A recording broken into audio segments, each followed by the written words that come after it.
Hi, ഞാൻ ഈ പോകുന്നത് വയനാട്ടിലെ കുറുവാ ദ്വീപിലോട്ടാണ് കേട്ടോ. ഈ പോകുന്ന വഴിക്കെല്ലാം നല്ലൊരു വൈബാണ്. ഉൾവഴികളിലൂടെ യാത്ര ചെയ്യുകയാണെന്നുണ്ടെങ്കിൽ നമുക്കൊരു പ്രത്യേക വൈബാണ് ആ യാത്രയിൽ കിട്ടുന്നത്. അങ്ങനത്തെ ഒരു വൈബാണ് എനിക്ക് ഇവിടെ കിട്ടിയത്. ഏകദേശം രാവിലെ 9 മണി 9:30 സമയത്താണ് ഞാൻ ഈ യാത്ര ചെയ്യുന്നത്. ഈ കാണുന്നത് ഫോറസ്റ്റ് ഡിപ്പാർട്ട്മെന്റിന്റെ ഓഫീസാണ്. ഇവിടെ നിന്ന് തന്നെയാണ് കുറുവാ ദ്വീപിലോട്ടുള്ള ടിക്കറ്റ് എടുക്കേണ്ടത്. ടിക്കറ്റ് എടുത്ത് ദ്വീപിലോട്ടുള്ള ചെങ്ങാടത്തിൽ കയറി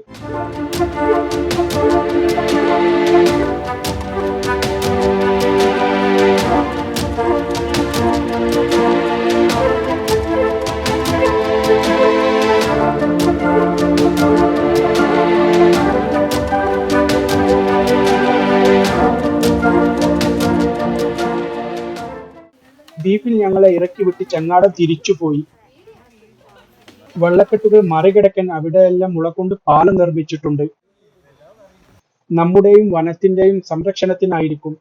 പോകുന്ന വഴികളിലെല്ലാം കാടുകൾ നിലയുറപ്പിച്ചിരിക്കുന്നു. ദ്വീപിലോട്ട് കടക്കാൻ 2 വഴികളാണ് ഫോറസ്റ്റ് ഡിപ്പാർട്ട്മെന്റ് ഒരുക്കിയിരിക്കുന്നത്.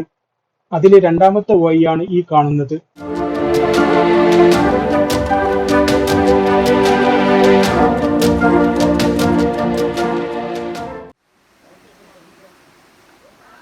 ഇനി വെള്ളത്തിലിറങ്ങി കുളിക്കണമെന്നുണ്ടെങ്കിൽ അതിനും ഫോറസ്റ്റ് ഡിപ്പാർട്ട്മെന്റ് അവസരം ഒരുക്കിയിരിക്കുന്നു.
ദ്വീപിന്റെ ഭംഗിയെല്ലാം മതിയാകുവോളം ആസ്വദിച്ച ഞാൻ തിരിച്ചു പോകാൻ വേണ്ടി ചെങ്ങാടം വരുന്നതുവരെ കാത്തിരുന്നു.